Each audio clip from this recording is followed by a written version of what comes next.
No, we do the best we can as these kind of things happen, and it's pretty crazy that we have another American hero down and in the ER just a couple weeks after it happened to Emery Smith, who's our guy that had the 3,000 extraterrestrial bodies that he's autopsied allegedly. Right.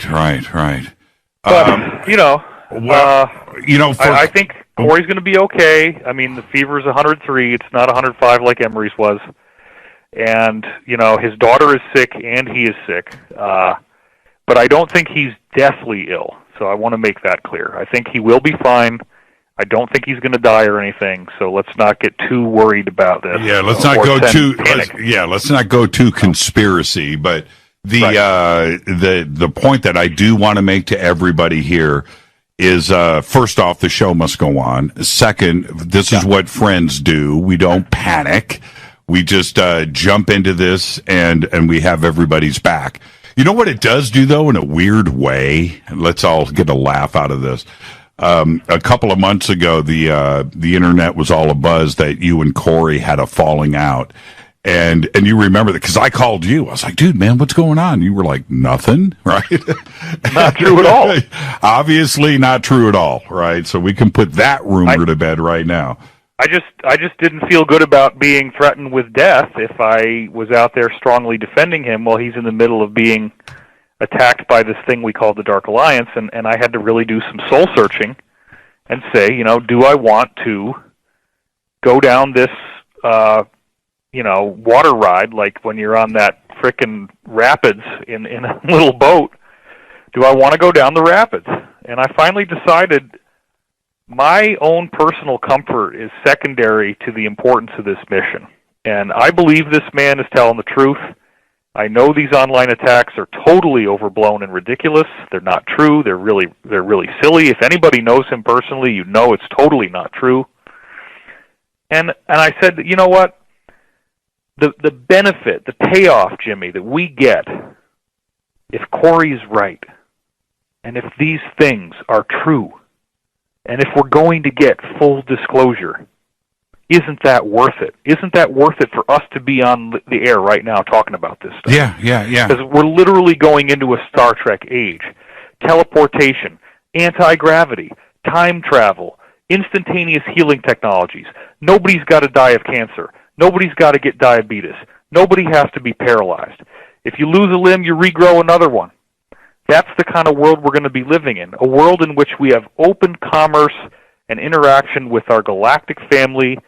I was just told recently by another insider, 321 beings in this ET alliance, 321 different races, all working to try to save our planet right now. And it looks like they're going to win.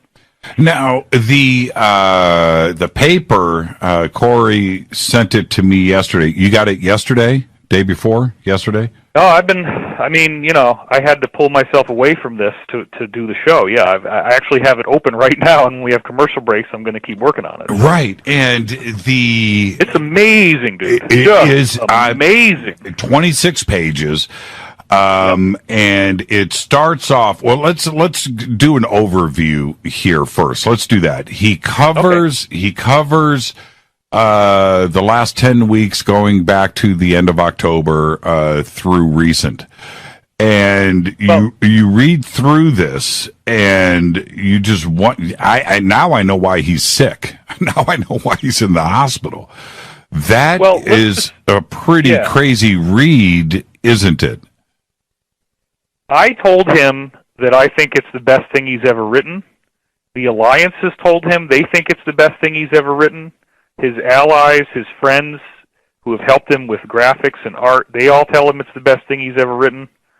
Not to oversell it here, but it's going to be coming out really soon. I would have had it out now if I wasn't on the edge of my seat wondering what's going to happen to him. And then he has to go to the ER here. Right. And I've been dealing with, this is the way these things go, and Jimmy, you and I were talking about this when we had dinner the other night, our heavy metal dinner. Right.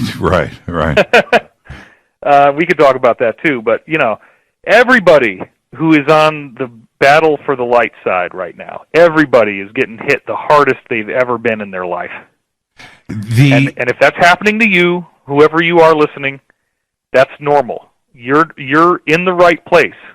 This is a fight to the death with the darkness, and it's happening in the physical sense with the deep state, and it's happening in the space war sense with the ultimately negative beings that are controlling the deep state. It's all coming to a head right now, and that's what this article is about. So he starts off with let's go right to the beginning of it. Okay.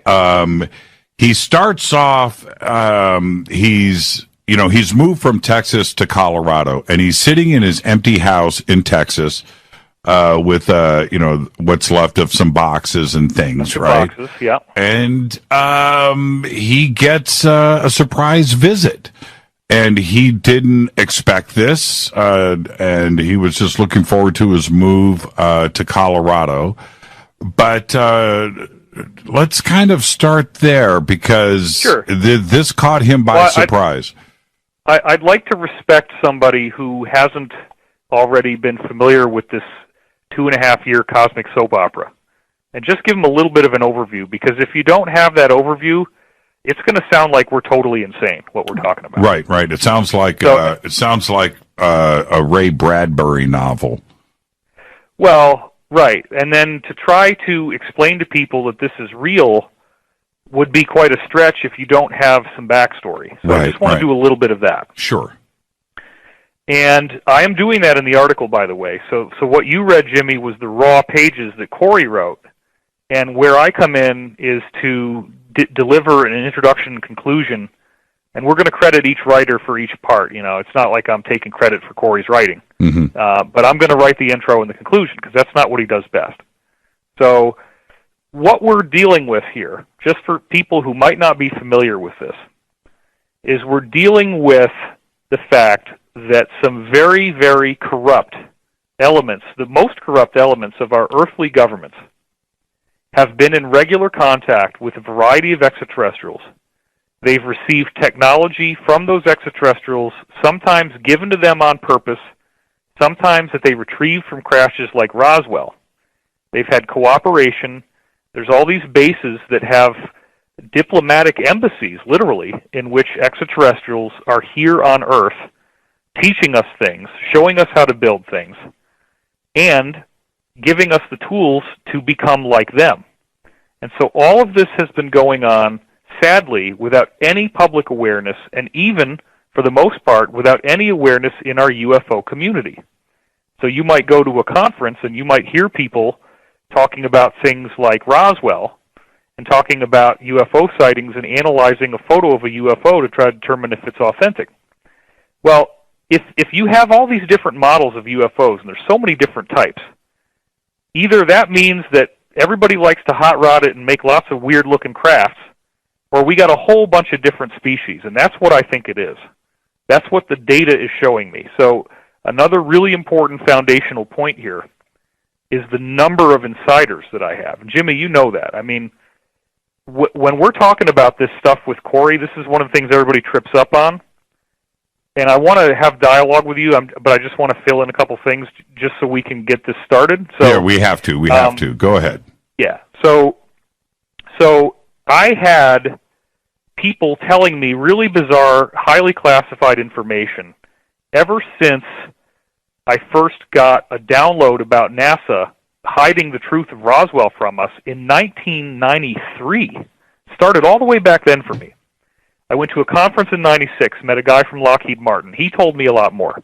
Then in 97, Colonel Philip Corso published his Day After Roswell, which had exactly the same intel that I got in 1993. Then I did the Disclosure Project in 2001. I met almost all 39 of the witnesses that were there at the Washington, D.C. National Press Club. I met all the ones that I thought were the most interesting and the most relevant. And then after that, a few years later, I met a guy who claimed to have worked at the infamous Montauk Project. And I got to spend a really long time with this guy who we called Daniel. And his story was that they had gotten a hand-me-down from one of these UFO crashes that was a seat. But with these beings, it's not like it's just a chair. This is like a very high-technology device that interfaces with your consciousness. And so they were able to put a human being in the chair, wire it up with a very high-intensity electrical current, and then that person could think about a place. And then there would be a portal that would appear, and it would take you to that place. And then they eventually discovered that you could think about a place and a time, and it would actually take you to another time. And they started to monkey around with time travel. This was between 1981 and 1983. This guy also told me that there was an ancient Stargate network that connected all stars that had intelligent civilizations on them like us. And he even told me that we had a Stargate address, and I put this in my new book. It's a series of digits. And the actual Stargate address, I've never said it on the radio before, and it's going to sound funny, but this is our address. Our address is 853 84 70 24 606. So the 853, are these very large segments divided by 10 that they take and carve up large chunks of the cosmos with. The second three digits, 84, 70, 24, are smaller chunks that they divide up in like a pie shape into 100 segments. So we're in the 84th segment, the 70th segment, the 24th segment, and these are all subsegments. And then 606 is the number of Earth in our local little area. Mars is 605, and then the only other one I ever heard about is the number 1, which is the oldest planet that apparently orbits a pulsar and has a group around it that the Vikings called the Asgard. So he gave me all this stuff. He said that we found our ancient Stargate in Egypt in the late 1920s. I don't know where it was. I never got that much. But we also heard that you couldn't go through the Stargate with any metal stuff or any technology. In fact, if you tried, it would disappear when you got to the other side. And they even found that when they sent people through wearing elastic underwear, that their underpants would fall down when they got through. So they had to wear these cotton drawstring pants. So they analyzed all this, and this is apparently where DARPA got the idea for the IP addresses we're now using on the Internet. Pretty much any address you dial in, you're going to get to a planet. And if you try to go through the gate to a planet that doesn't have the right atmosphere for you, it will have a siren that goes off that blocks you.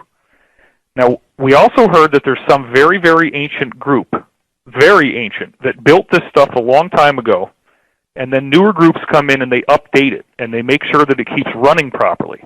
And the original idea was that every inhabited world gets to peacefully explore other inhabited worlds. They can't bring a gun. They can't bring weapons. It's peaceful exploration. But in our case, that's all gotten railroaded thanks to, as we've talked about on the show before, negative reptilian beings who have essentially cut a deal with the most negative aspects of our government and are basically like the bullies of our galaxy and have really done a lot of damage, invaded a lot of planets, made a lot of ETs very angry. And so that whole battle against the reptilians has come to a forefront right here on Earth in our solar system. And we're at the pinnacle of that battle right now. And which is where this picks up with